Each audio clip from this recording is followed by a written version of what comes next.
Many of us are under surveillance at this very moment. No warrants are needed and no laws are broken. The most obvious culprit is all the cameras, and America has as many surveillance cameras per person as communist China.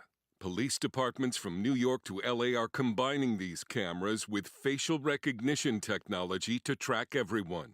You're also giving away your personal information about where you are, what you like, even about your mental health, without even realizing it. Every click, purchase, and like is harvested and sold for profit by data brokers, feeding a growing digital advertising market that is close to $1 trillion in value.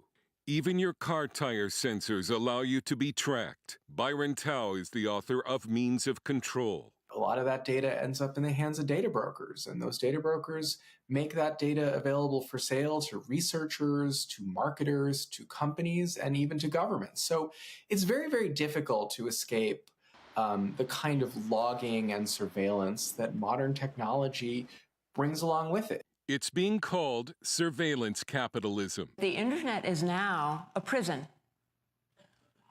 It's a surveillance prison. It is owned and operated by private capital. They want access to our contacts. They want access to our calendars. Well, lots of app developers take that information and they suck it up. They vacuum it up. They know who your friends are. They know where you go. So that kind of information is available for sale. Your data is also being sold to the police and the federal government. A product called Fog Reveal allows police to create what are called patterns of life on a person and to possibly track them without a warrant. The government is also continuing to use a backdoor in the Foreign Intelligence Surveillance Act, or FISA, to spy on Americans, which is supposed to be illegal. But what really bothers Dave Moss, the Director of Investigations at the Electronic Frontier Foundation, are all the license plate readers used by police. This is one of the most pernicious and offensive technologies in the United States. It is misrepresented to the public in such a way that people think it's doing one thing when it's actually doing another. So for your audience, license plate readers are cameras that take a picture of your car and digitize the license plate as well as other elements to it, your bumper sticker, the color, make, model, year, whether you have damage to your vehicle, and uploads that to a central database along with where your car was seen and when. So a police officer can sit down at a computer and type in your license plate and see everywhere across the country that your vehicle was caught on camera, sometimes going back years and years and years. The license plate reader went off on it and said it was a driver's license restraint.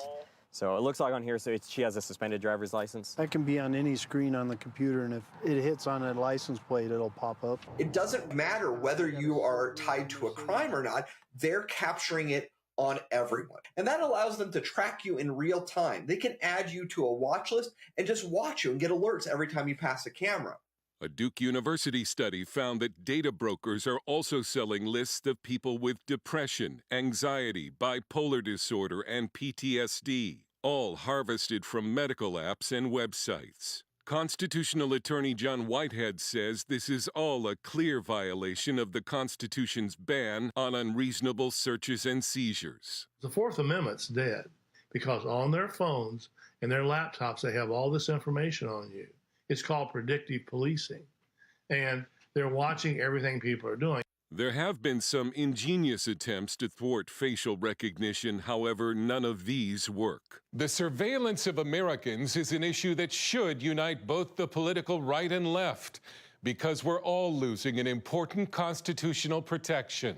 If you care about something, then you should be worried about surveillance. I don't care what the issue is that you care about. It could be gun rights, it could be the rights of Palestinians. If you care about something, surveillance is going to harm your rights. We asked the FBI if it's still buying the data of Americans. It did not respond. The question is, can Americans roll back the surveillance state when data harvesting is now such a large part of the economy and so little is being done to stop it? The issue has been raised on Capitol Hill, but a new law this year only protects Americans' data from being sold to some foreign governments. Tao says consumers need to realize that most of the apps on their phone are trying to gather data to be sold.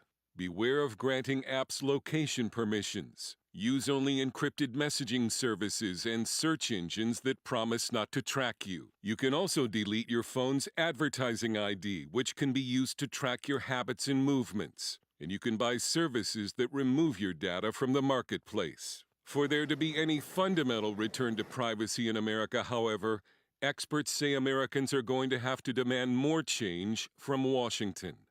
Dale Hurd, CBN News.